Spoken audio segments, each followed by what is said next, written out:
Hi, and welcome back. I'm Mary Jo, also known as Sojo. This is my channel where I talk about all my quilty stitchy things.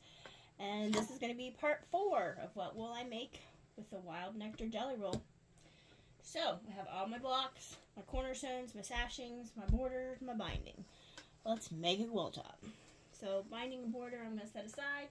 Don't need that yet. So, for my blocks, I'm going to do a row of 7, and then we're going to have 8 rows. So, my first row, I'm going to make my cornerstone sashing block. And I'm going to need 9 cornerstones. 2, 4, 6, 8, 9, and 8, 7 sashings. So I'm doing 7, I only need 8 cornerstones. 2, 4, 6, 7.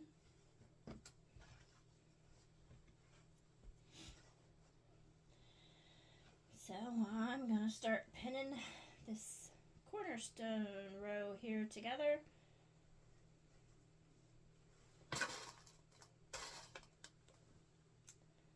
Pin all this.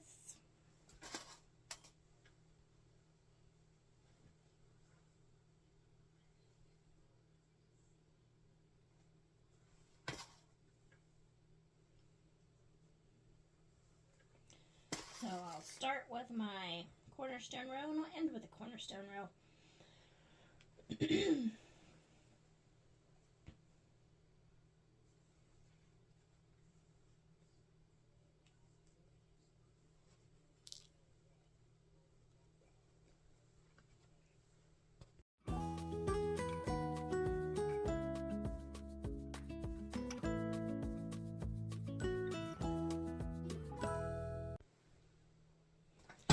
So I have the cornerstone sashing row done.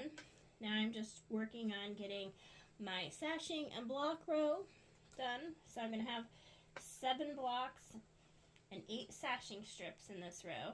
So I started with the sashing strip, then a block, sashing strip, block, sashing strip, all the way down. I'm just pinning it all together. Then after I do this row, I will go to another cornerstone and sashing row, and then back to a block and sashing row, and end with a sashing and cornerstone row. Alright, so I'm just going to keep pinning this and do this all the way down until basically I have all the rows of this quilt top done. And then take it over to the sewing machine and I will sew them down 1 column at a time for like a webbed piecing. So I'm going to keep going.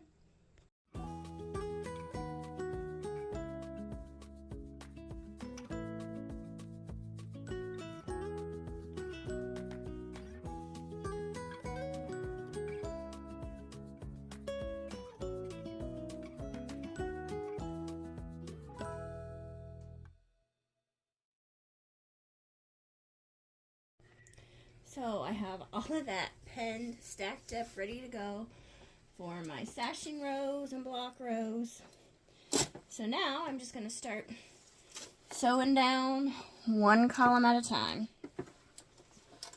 Actually, I think I want to move this off just to give me room. There we go. So I'm going to start with my sashing row and the cornerstones.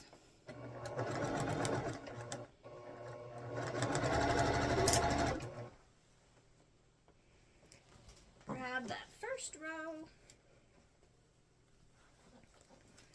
and I'm just going to sew down 1 column at a time, and it'll give me this big quilt top that's kind of all webbed together here.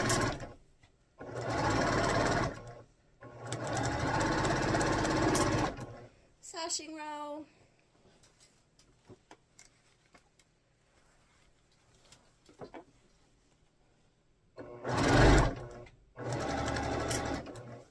Then I'll grab my block row.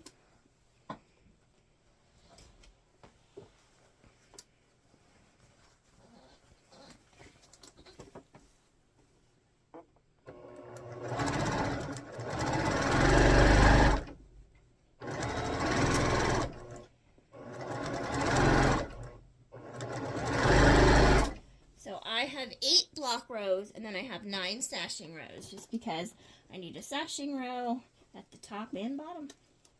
Okay, so I'm going to continue this all the way until I have all these columns sewn.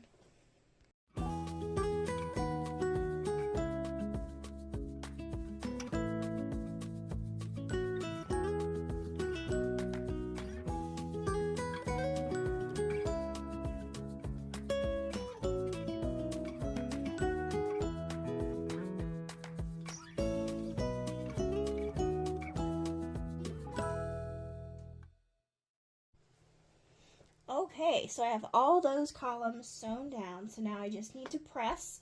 So I'm going to press everything towards the sashing. And then my extra blocks are over here. I've got 4 extra blocks. I think in part 3 I said I should have 63 blocks because I did the whole jelly roll. However, I miscalculated. There is only 60. So I've got 56 blocks into my quilt top here. So I'm just going to start pressing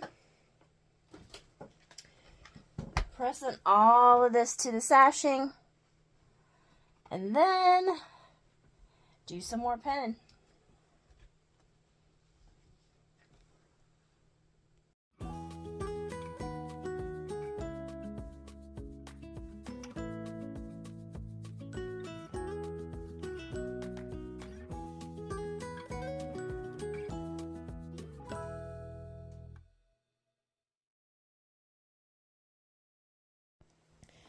So I have it all pressed. So I'm just going to start pinning these rows down.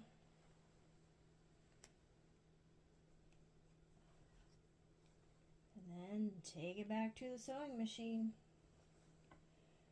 I'm going to line up all the sashing cornerstones. Make sure that's nested.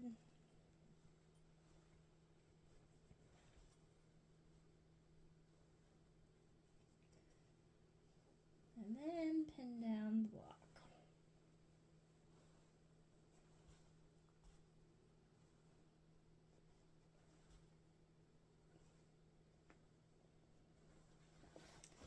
Go over here. Make sure the sashing cornerstones nested, pin it.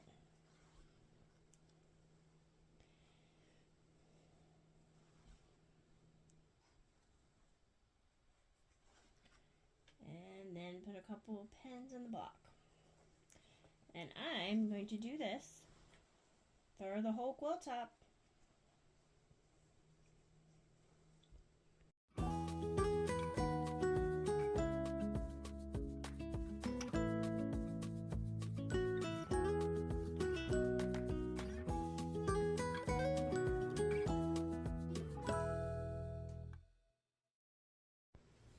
So I have this whole quilt top here pinned together, ready to go to the sewing machine to sew it down. But before I do that, I'm going to go ahead and start on my borders. I'm just going to cut out the selvage edges here. And then put them together, and I'll sew them while I'm sewing that one.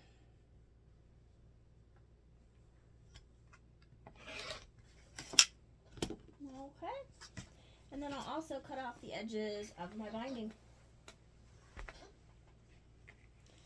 So I'll see you at the sewing machine. Okay, so I'm going to sew this all together. I'm at the sewing machine. I'm going to start sewing all this quilt top together. And then I have my borders here that I have pieced together for 4 borders, 1 on each side and the top and bottom. I'm going to basically use these as leader enders as I sew. So, just got a bunch of sewing to do.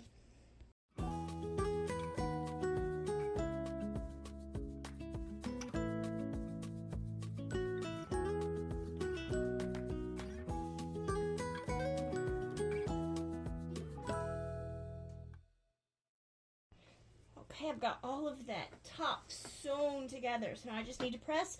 So I'm going to press everything towards the sashing.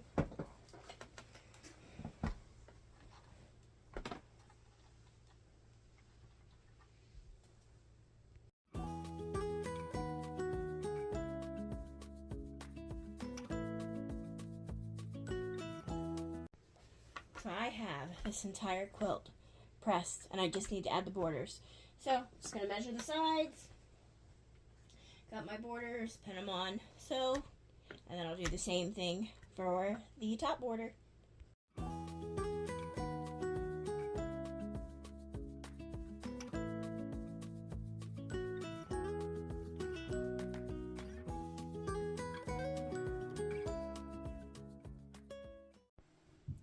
And there it is, all done. That does have some strings and stuff on it I still need to get off. And this did end up measuring about 74 by 82. So what will I make with the Wild Nectar Jelly Roll? Well, I made the Dreamweaver pattern from Missouri Star. Okay, till next time, bye!